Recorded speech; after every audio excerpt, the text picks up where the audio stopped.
नंदिनी एक ऐसा नाम जो इन दिनों हर खबर की हेडलाइन बन चुका है। कभी ग्वालियर की गलियों में सपनों की तलाश करने वाली एक साधारण लड़की आज अखबारों और टीवी चैनलों की सुर्खियों में एक खौफनाक हत्या की कहानी बन गई है।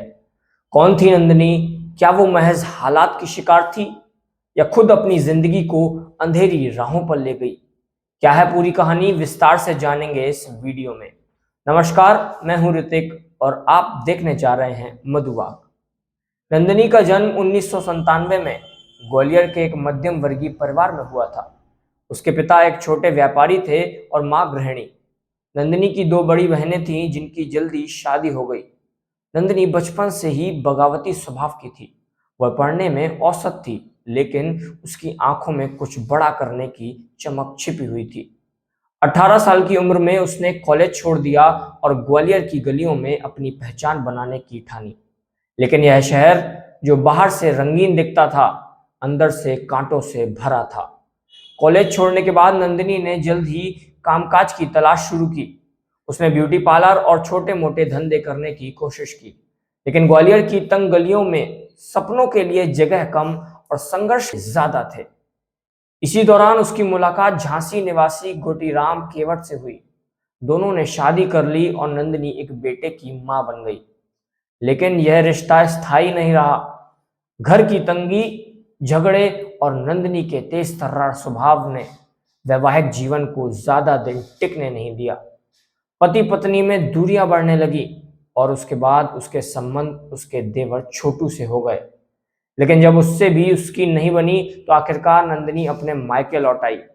इसी दौरान नंदिनी की मुलाकात निमलेश सेन से हुई, जो दतिया जिले का एक छोटा मोटा कारोबारी था। दोनों करीब आए और जल्द ही लिव इन रिलेशनशिप में रहने लगे। साल 2017 की बात है। एक दिन निमलेश की लाश दतिया के एक सुनसान खेत में मिलती है।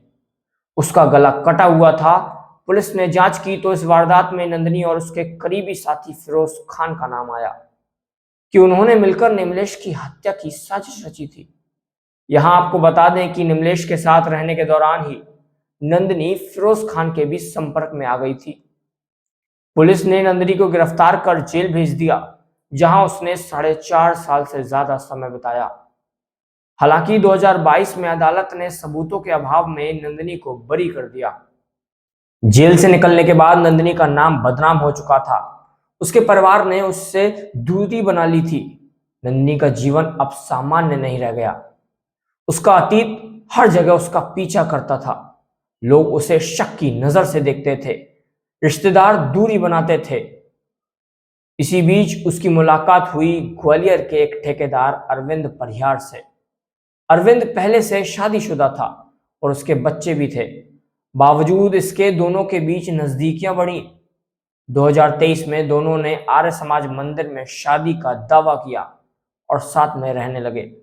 शुरुआत में नंदिनी को लगा कि उसे अरविंद में जीवन का नया सहारा मिल गया है, लेकिन जैसे जैसे वक्त बीता, यह रिश्ता तनाव और टकराव में बदलने लगा। अरविंद का अतीत भी साफ नहीं था। वह स्थानीय स्तर पर दबंग किस्म का इंसान माना जाता था।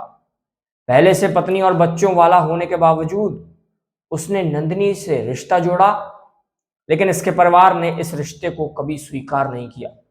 ससुराल वालों ने दावा किया कि उसके अन्य पुरुषों से भी संबंध थे और उस पर देह व्यापार तक में शामिल होने का आरोप लगाया।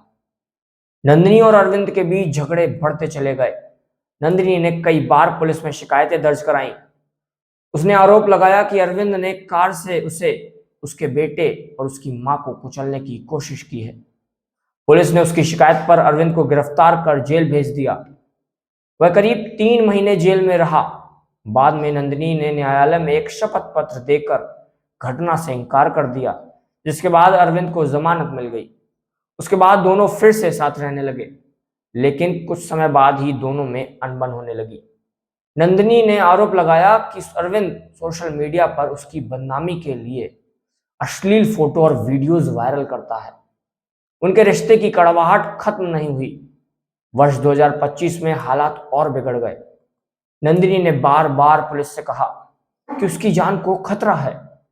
9 सितंबर 2025 को उसने ग्वालियर एसपी ऑफिस जाकर लिखित शिकायत दी और सुरक्षा की मांग की, लेकिन उसे सुरक्षा नहीं मिली और फिर आया 12 सितंबर 2025।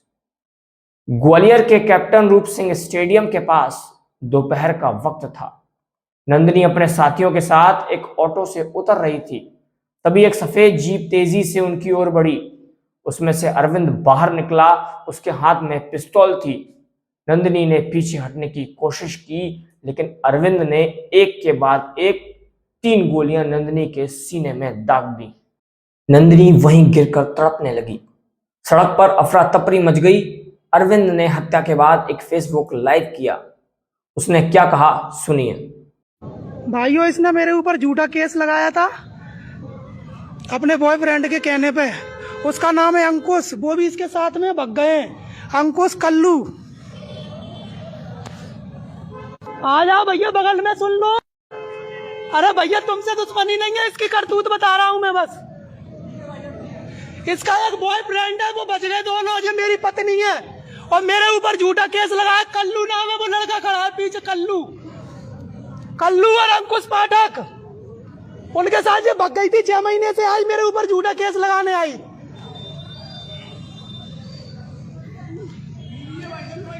हाँ, मेरी बीवी है भाई साहब, झूठा केस लगा दिया। कई लड़कों के साथ रुकी है ये, कई लड़कों के साथ होटल में। भाई साहब, मैं अपने बच्चों की कसम खा रहा हूं, तुम लोगों से में कोई मैटर नहीं है। इसके साथ अभी लड़के बच गए, इसके साथ अंकुश पाठक और कल्लू। हत्या के बाद भीड़ ने अरविंद को पकड़ने की बहुत कोशिश की, लेकिन वह हथियार लहराकर डराता रहा। पुलिस को मजबूर होकर आंसू गैस के गोले छोड़ने पड़े और फिर अरविंद को गिरफ्तार कर लिया गया।